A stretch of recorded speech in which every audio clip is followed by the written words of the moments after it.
શ્રમજીવી સોસાયટીમાં મકાનની અંદર ગેસનો બાટલો લીકેજ થતા લાગી આગ।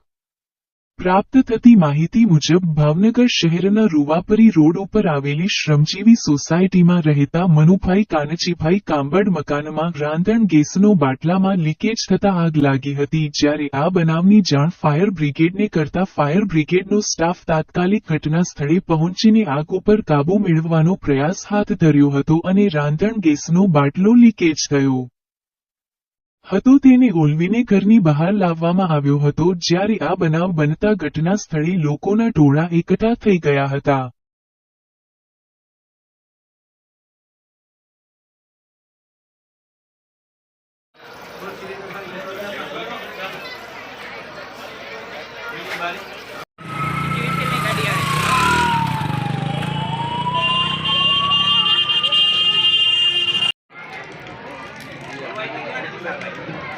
ભાઈ ઉંવાઈ તો ગયો ને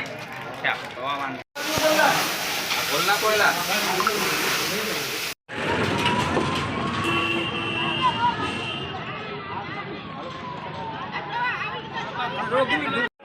ઉભા રહ્યો ને 2 મિનિટ ઉભા રહ્યો લઈ ગયો પેલો બાટલો નહીં લઈ ગયો ભાઈ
હેઠે બાર ખોલવું છે અમે તો હતા જ નહીં હું જે